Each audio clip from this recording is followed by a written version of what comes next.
I think we're going to go ahead and start the workshop. I'll admit that, that's probably a concern. 4 out of 6 people are listening. Yep. And I'm number 4. yes, yes, we made eye Just contact. making sure. Good evening. As you all know, the new charter goes into effect in just about 2 weeks, on the 1st of July. And I believe you all received a copy of the new charter and also of the summary of the changes that have been made.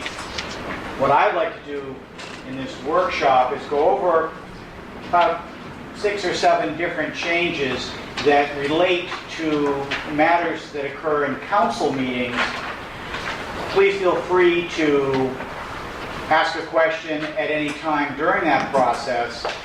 But after I do get through with those 6 or 7 areas, I'd like to open it up to any questions you have about any other part of the charter. As you know, from looking at the summary, there were a lot of changes made in the charter.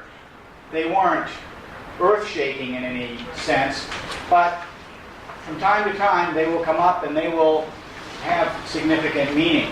And I wasn't going to attempt to go over 25 different matters. I wanted to restrict it in the direct presentation to those things that you're going to be looking at and addressing frequently in council meetings. And it's interesting, when it came up that we were going to have a charter commission and to take a look at making changes to the charter, because the previous commission had mandated a 7-year review. I initially opposed that because unless there was strong evidence that the system was broken in some fashion, I thought, why go through all that work?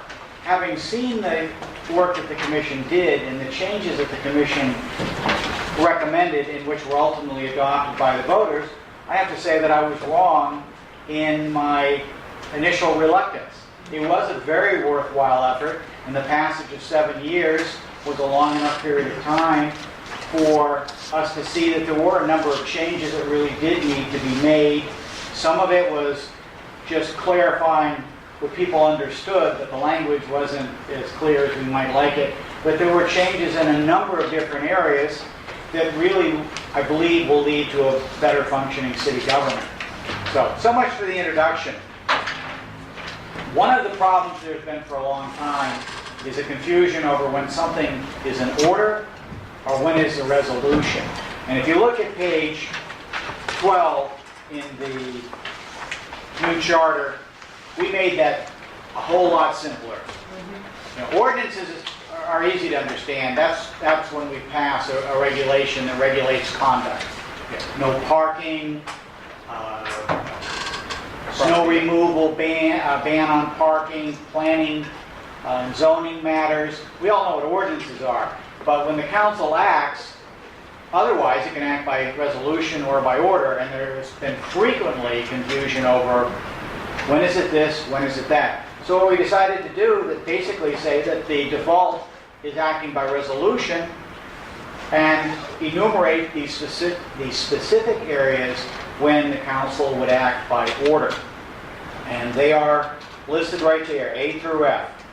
Nothing revolutionary about it, but it makes it a whole lot easier, both for the council and I think for the administration, because how many times have I said, when I see the temporary agenda, that needs to be an order and not a resolution, and there's a discussion back and forth about why, and we've clarified that here.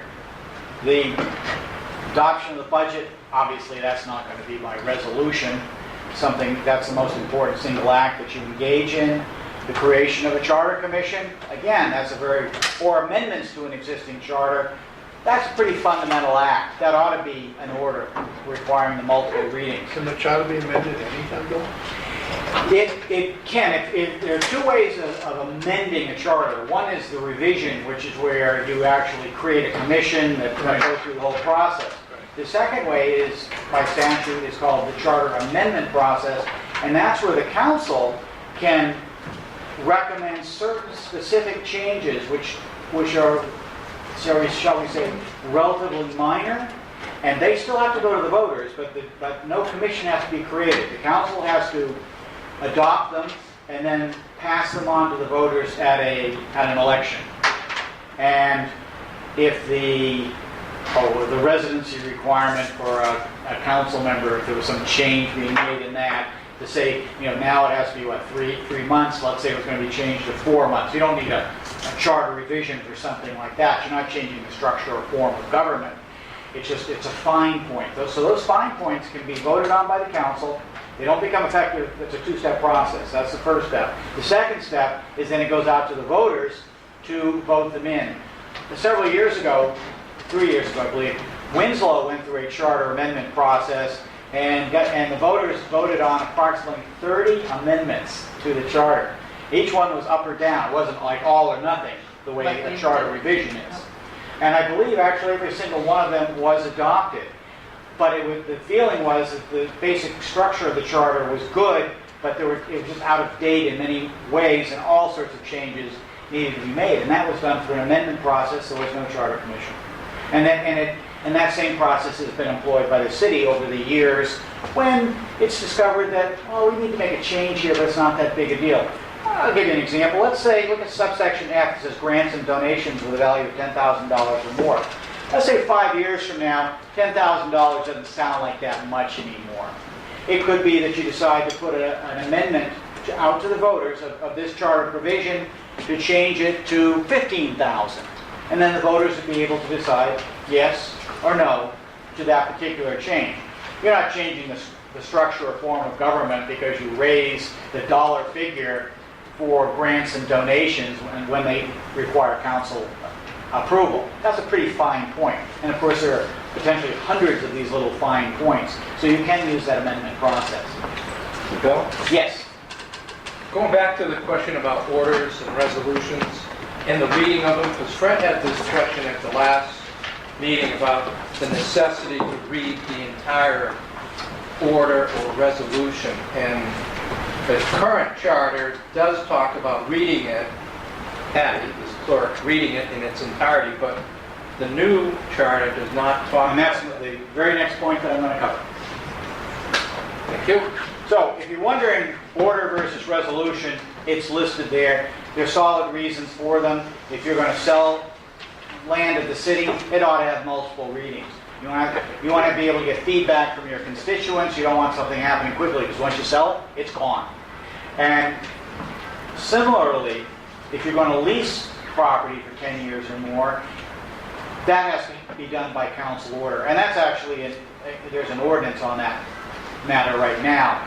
It's to prevent long-term leases, which again basically take property out of the city's control. And if that's going to happen, it deserves a second reading. And it's going to be a 5-year lease. It could be done in a single reading. But all orders are multiple readings, right? Yes. And so, and one of the biggest changes that's been made that affects you as counselors is we no longer, come July 1st, have 3 readings of orders and ordinances. And we now have 2 readings. The requirement is, though, you can't have both on the same night. So it still is going to require 2 council meetings to pass an ordinance or an order. And another change that has been made in that regard is that no longer is there a requirement that a resolution, order, or ordinance be read in its entirety at some point in time. It can be read by the clerk in summary fashion. In other words, it could be, if it's something very lengthy, a summary of it can be presented, so the council and the public don't have to listen to 3 or 4 or 5 pages of verbiage that no one's going to possibly follow just reading it anyway. How would you determine that, though? If a counselor asked for a reading, What section are you talking about, Bill? When we're there, we are on page 13.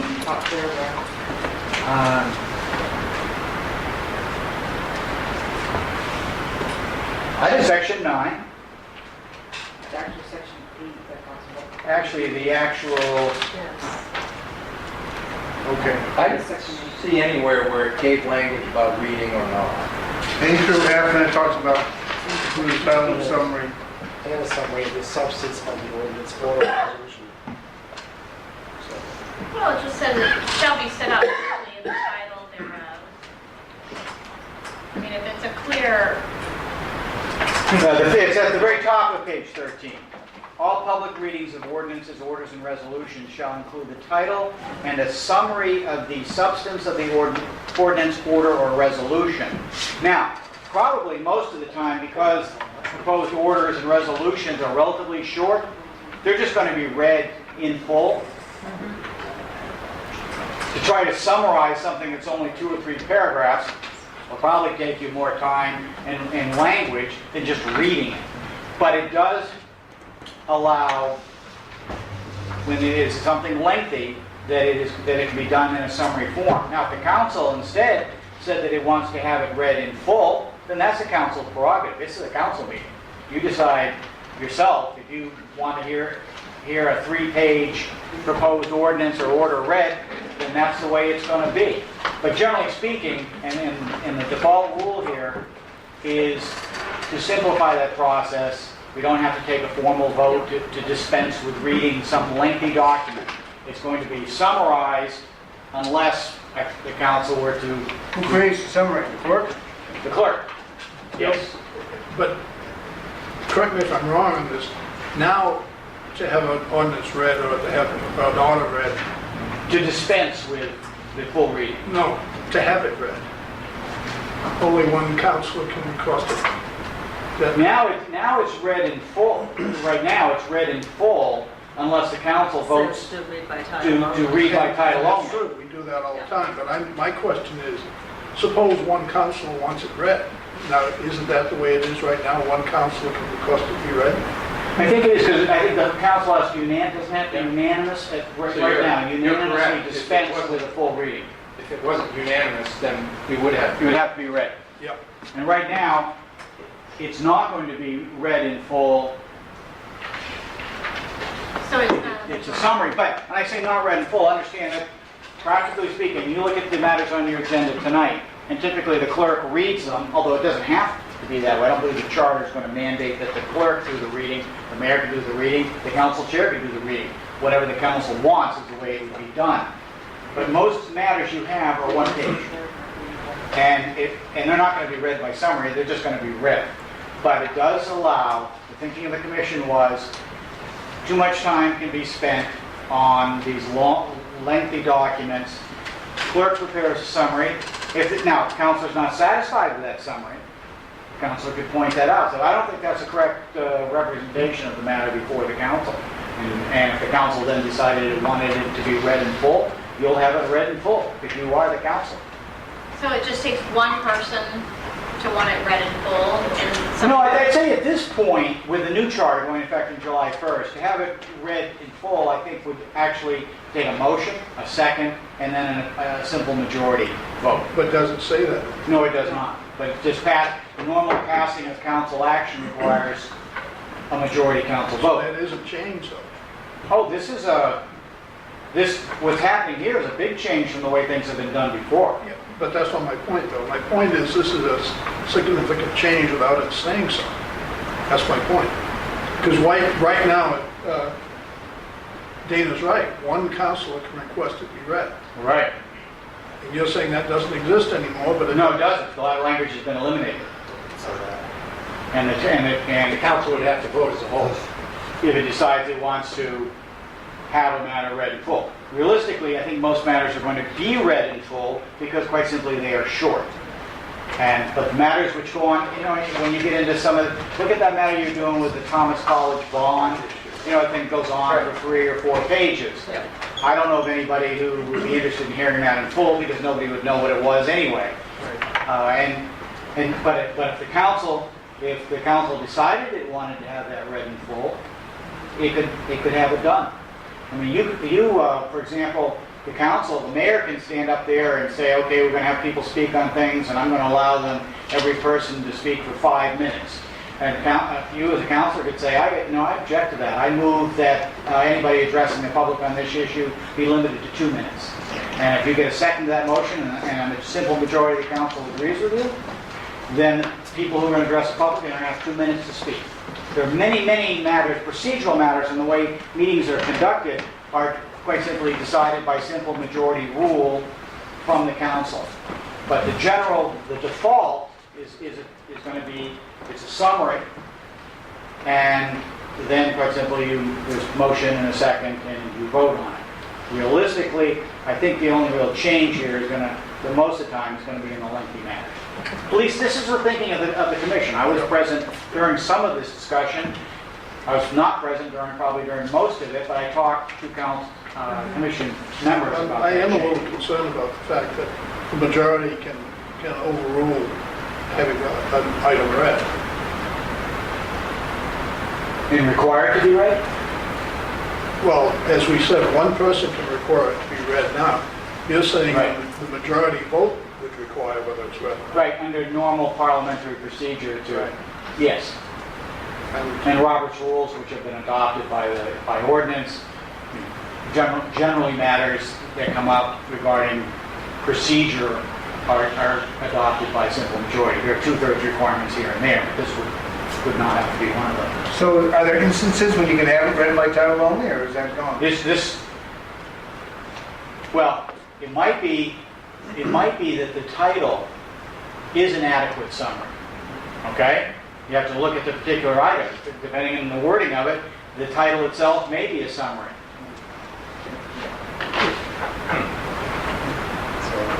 What is that about whole with? So, 2 readings, of orders and ordinances. You can't do both of them during the same night. The reading of matters is stated in this new charter to be by summary. Realistically, that's probably going to be reading the whole thing, although I don't have the agenda before me. There may be a number of matters where you could just, by reading the title, that is an adequate summary. But if the council doesn't like that and wants to have the matter in full, it could do that. And I suppose if the council wanted to, it could probably adopt a rule that says that any single councilor can require a matter to be read in full, and if the council adopts that as a rule, then that's the way it would work. right. Okay, I think you probably create your own rule, and you can change the rule then if you didn't like it. That's internal procedure. Right. Okay. So I think you could do that. Okay. Good. And I don't see any, there should Well, be. certainly all of Robert's rules aren't in the charter. either. Exactly. So if the council doesn't like the idea of a majority vote being necessary to require a matter to be read in full, you could pass a rule, an internal rule here that says any single councilor can make that requirement. Yep. Try it out. I wanted you to be able to focus on some of these things before you are suddenly facing them in the 1st of July, and I don't want anybody to have in their mind that, well, gee, I thought this had 3 readings or whatever. No, it's down to 2 readings, although And the budget's 2 readings as the well. budget is 2 readings as well. The budget is no exception to that. That is correct. But So I this, think this that- budget's 3 readings. I think that's what Fred made for a point is, like I said, if one counselor has a hardship or needs clarification, and wants to have it read, I think it should be an obligation that we should, Well, I think generally councilors would probably accede to that request. If someone like Sidney says, can we read this one in full, I don't see us voting it down. Right. I think if a counselor says, well, as a matter of fact, probably a counselor could just do that. If a counselor says, I think for me to be able to adequately understand this, I'd like the matter read in full, I think it'd be hard to say no to that. I suppose the council It's can read in it our, himself. Well, it's given to us in our agenda, though. I mean, we've had. I know, but the time- public has a right to hear it, really. Yeah, I mean, I That's think right. if you feel like the public needs to hear, that's one thing. But I think to say that a counselor needs to hear it read by the city clerk in order to really understand it before they vote on it is a little, could be a waste of time. Yeah, If it's I- the public, that's, I think, a whole other. I agree with you, Dana. I think that the council would ask it for the public's benefit. that's practically speaking. Right, because presumably you've had the agenda for several days and you've looked at it. You're not hearing it for the first time. Presumably. For the first time. in a perfect world, yeah, but sometimes it's a perfect world.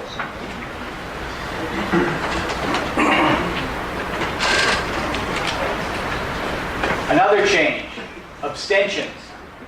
There have been times when counselors have abstained where there's a conflict of interest.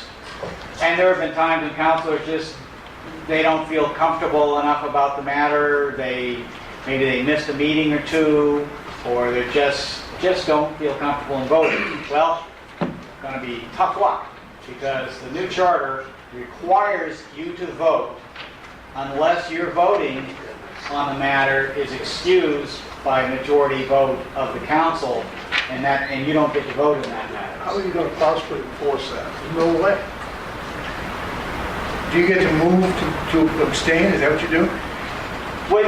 What is basically, if you say, look, I think that I have a conflict of interest here, and often councils may raise the issue, say, I might have a conflict of interest, here are my circumstances, you decide whether or not you want me to vote on this matter. That's often the case. Sometimes counselors say, look, I have a conflict here, I'm related to that person, or I work for that business, or I have an ownership interest in something, and then it's obvious. The council needs to approve your abstention. The feeling of the commission was that you're elected, and part of being elected and serving is that you're going to vote. And you're not going to sit back and just say, well, I'm a fence straddler and I'm not going to take a position. There were pretty strong feelings among Charter Commission members, whether some of them had seen that on a prior council or something, I'm not sure, that because there was no legal requirement that a councilor vote on any particular matter. And now, you're going to have to vote unless the council tells you it's okay not to vote. And do understand, in your vote, then, if you're abstaining, you're just excluded. It's like you're not even here.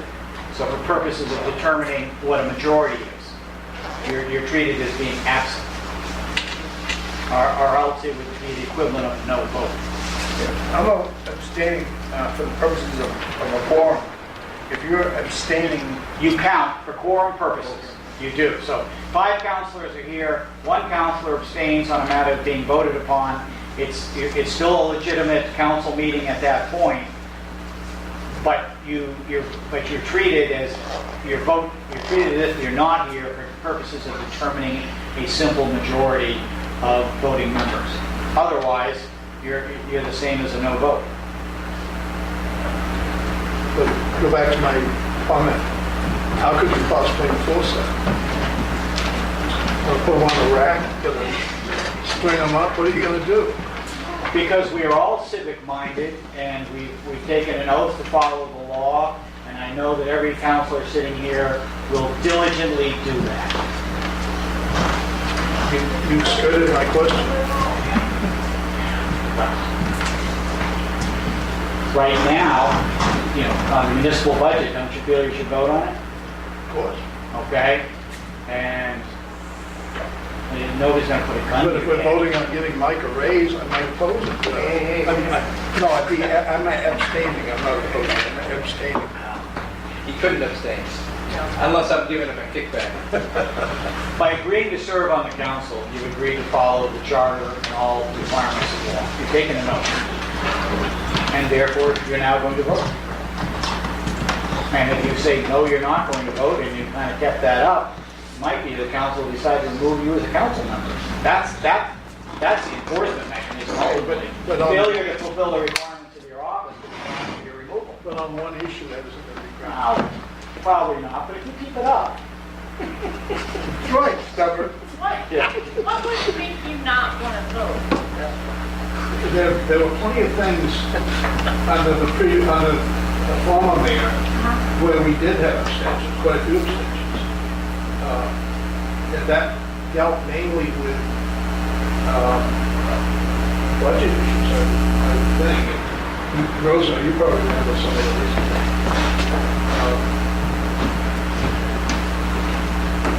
Just because you didn't want to vote, like somebody who just didn't want to vote, because they didn't feel comfortable, or? Generally, that was it. Sometimes you have a really hot political issue, and there are people, counselors, who know that whichever way they vote, they're going to alienate large numbers of people. and that can produce a paralysis. If I vote this way, oh my gosh, Cheryl, you know, that friend, that neighbor's gonna be mad at me, and if I vote this way, I got the neighbor on the other side is gonna be mad at me. So there have been instances where people have just sort of collapsed and say, well, I think I need to abstain. Well, you're not gonna get to do that unless you get the council to excuse the vote. And you're expected to vote unless you really have unless the council agrees you have a conflict of interest. And sometimes the council feel they're not knowledgeable enough yet. Now you need to get knowledgeable. Regarding ordinances, before they are now to be reviewed by the council, considered by the council, are to be reviewed by the city solicitor. And that is quite simply because ordinances are legal in nature. We've had several instances where councilors propose an ordinance. I see it for the first time when it's on the agenda. I've looked at an ordinance one time, I remember looking at it and said, we already have an ordinance on that subject. And then it's a matter of trying to withdraw it, and it's a lot easier to have it reviewed to begin with. Sometimes somebody has drafted something, it may conflict with another ordinance, it might conflict with some legal principle, it may have ambiguities in it. I remember when we adopted the no smoking in public park ordinance. That got on the agenda and then ended up having to be taken back because it had people, we had this hour-long discussion and with people saying, well, if this happens and that's a problem, and what does this mean, what does that mean? And there was a lot of time, I'd almost say wasted over that type of discussion that could have been avoided had it been reviewed for those internal ambiguities and inconsistencies within it. Winslow, for example, has the same requirement in its charter. And it may be just a simple matter. I look at it and say, yep, that looks good, fine, goes on the agenda. It can be as simple as that. But it's a lot easier to review it before it's appeared on the agenda than to have it on the agenda and then say there's something wrong with it, you need to pull it, postpone it, and so forth. And it can be a waste of council time when it works that way. And we'll have an ordinance amendment bill on our July 7th agenda.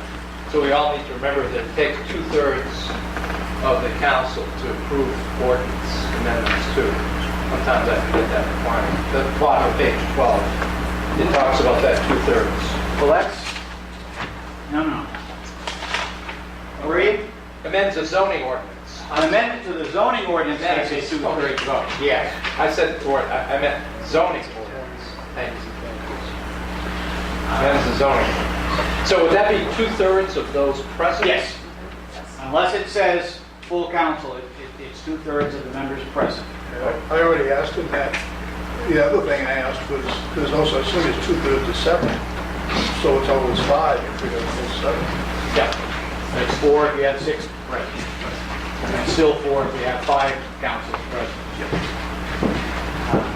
The process for the appointment of councilors to fill a vacancy has been reworked, and essentially if there's no majority and there are 3 or more candidates, you take the top 2 vote getters and you can have a runoff that very night. If there are just two candidates, and let's say it's split 4 to, if there are 6 councilors present, there are 2 candidates, and it's 3 and 3, it gets postponed till the next council meeting. The idea behind that postponement process is to give people the opportunity to talk things over and see if it can be resolved so that you can actually get a majority by the next council meeting. So the mayor doesn't make the call anymore? Mayor has no say in that. The mayor would not be a tiebreaker. In the past, she has. And the feeling is it's a purely legislative function, and the executive branch should not be involved in it. The appointment of a counselor is a council, in this charter, is a council function, and the mayor has been eliminated from that. The mayor's been eliminated from several other matters as well. You may notice if you're looking through in the summary of changes, there are several areas where it says this action is not subject to mayoral veto. And because there were some areas where it was felt the mayor shouldn't be able to veto that, but the charter was silent on the subject. And when you're dealing with these purely legislative matters, the election of the council chair, if you elect the council chair, the mayor can't veto that. That's a purely legislative The mayor matter. cast the deciding vote. If it's 33? Is that happening? I don't know if that's covered or not. Yeah. Karen did that. Hey, I don't know that, I'd have to check. I don't say that.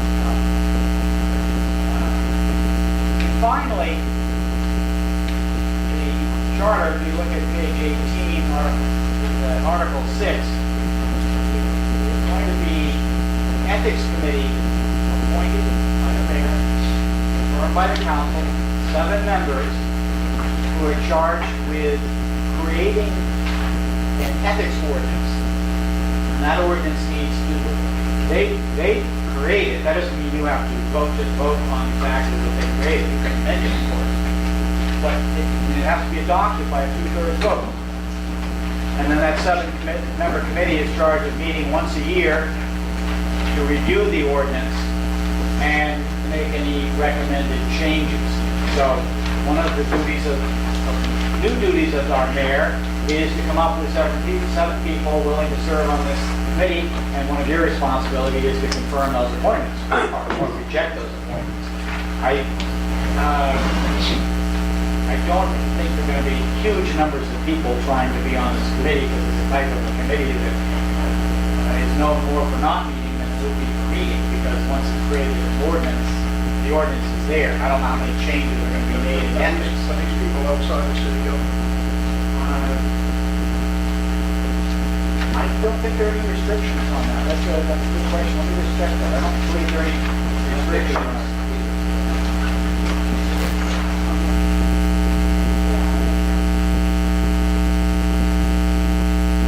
That's the residents of the city.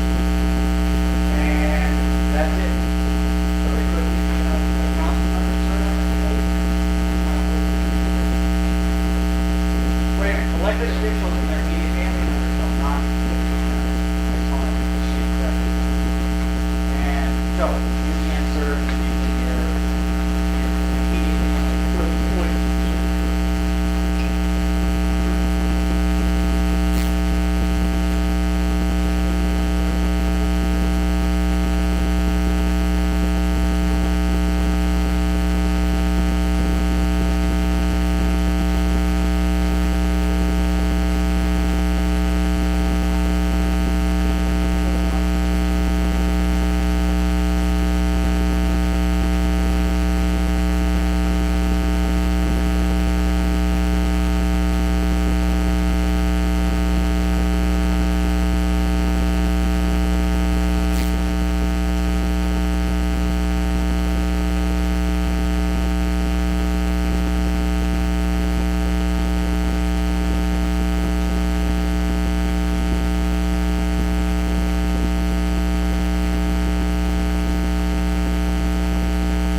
ability to bring it to life. Under mayor's power.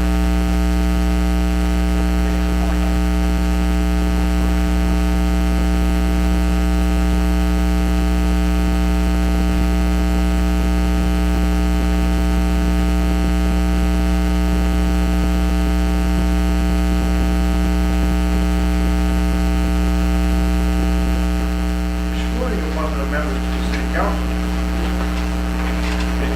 But it doesn't mean exclude the chairman of the city council.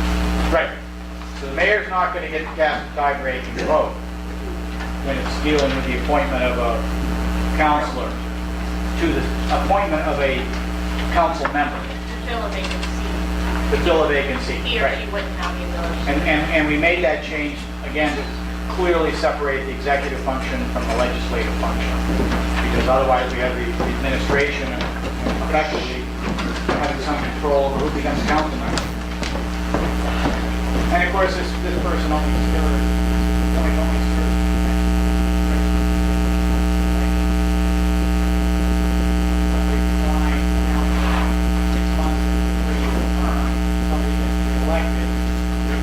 Somebody gets appointed by the council, they're going to be stay, they're gonna have to run in the next municipal election. There Will balance that. there are other things that the council does dealing with strictly the council. And right now, I'm assuming the mayor's still gonna have a vote on that, maybe in the veto. Unless the charter has excluded that, or eliminated that power, yes, it would be there. Do you have anything specific in mind? Well, we appoint a number of council committees and the council votes on it. Could be, again, a three-year vote. Well, let's say it's a vote, and the mayor doesn't like it, so. Mayors want that committee. Mayor could vote to veto that council action, but council creates a budgetary advisory committee or something to examine this year's budget. We have, what, 5 or 6 standing committees now in the council, besides work for the city manager. Create that committee.